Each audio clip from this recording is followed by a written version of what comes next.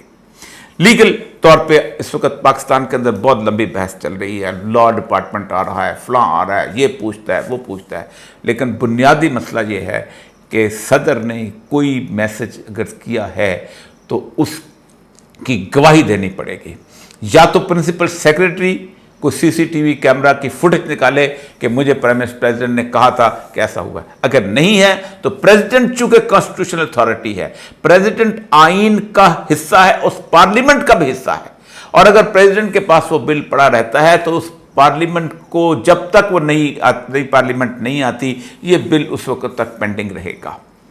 اس بل کو، ان دونوں بلوں کو منظور کرنے کے اندر ایک ایسی کیفیت پاکستان کے اندر پیدا ہو چکی ہے کہ جس کا کوئی جواز محسوس نہیں ہوتا۔ یہ آج پہلی دفعہ نہیں ہوا، گزشتہ 1.5 سال سے اس آئین پاکستان کی دھجیاں بکھیری گئی ہیں۔ پہلے ہوتا یہ تھا کہ کچھ لوگ آتے تھے، آ کے آئین پیچھے کہتے تھے کہ یہ آئین میں نے ردی کی ٹوکری سے، اور آپ نے کہا آئین کیا ہے، چند پیس آف پیپر ہے، اٹھا کے پڑھے مان۔ میثاق بڑی امپورٹنٹ چیز ہوتی ہے۔ میثاق مدینہ کیا تھا؟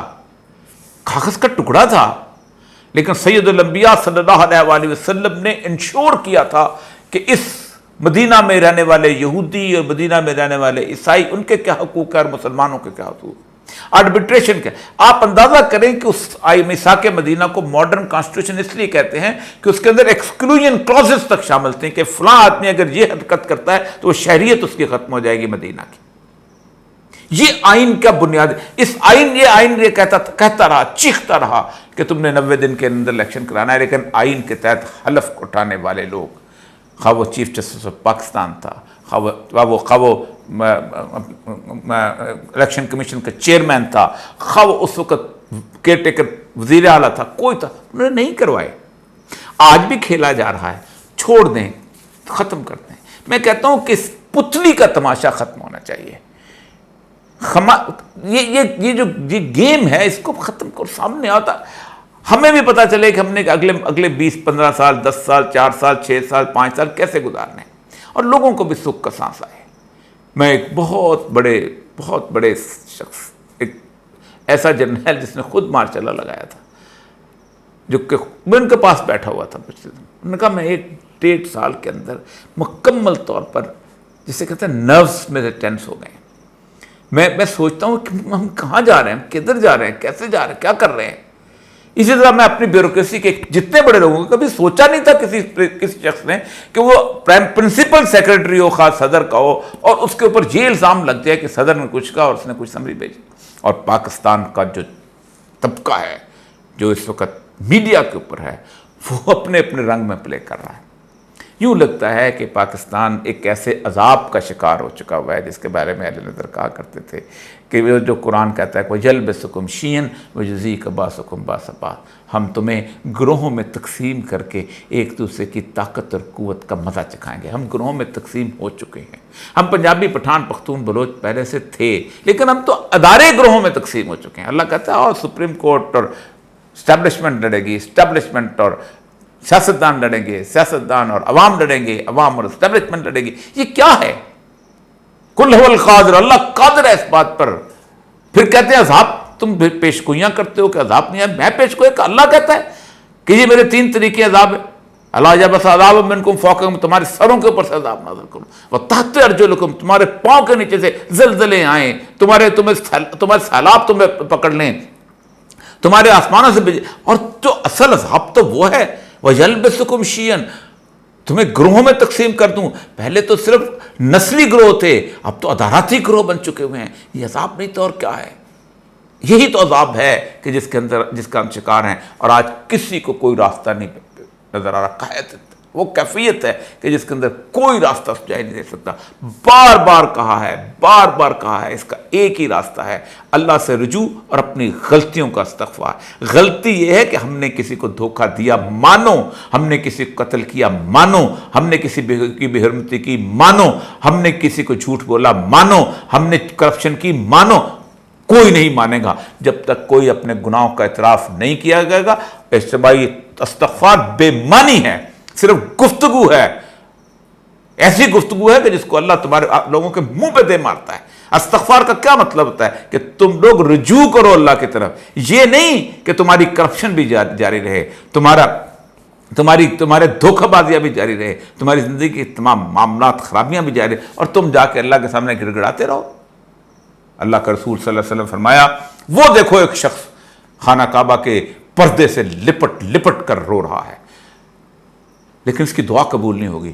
صحابہ نے فرمایا یہ تو بڑی رقت سے رو رہا ہے. کہا اس نے جو کپڑے پہنے ہیں وہ حرام کے ہیں, اس نے جو پیٹ میں کھانا کھایا ہے وہ حرام کا ہے, اس نے جو پانی پیا ہے وہ حرام کا ہے. رزق حلال اس قوم سے کتنے عرصے سے چھینا جا چکا ہے, اور آج حالت یہ ہے کہ ہم کرپشن کی ڈیفینیشنیں کرتے ہیں. اس کے اندر ہم کہتے ہیں کہ نہیں, سیاستدان کو پکڑتے ہو کرپشن کے لیے تو جرنیل کو کیوں نہیں پکڑتے, جرنیل کو پکڑتے ہو تو جرنلسٹ کو کیوں نہیں پکڑتے, جرنلسٹ کو پکڑتے ہو تم وکیل کو کیوں نہیں پکڑتے, وکیل کو پکڑتے ہو تم جج کو کیوں نہیں پکڑتے. یہ کیفیت رہ گئی.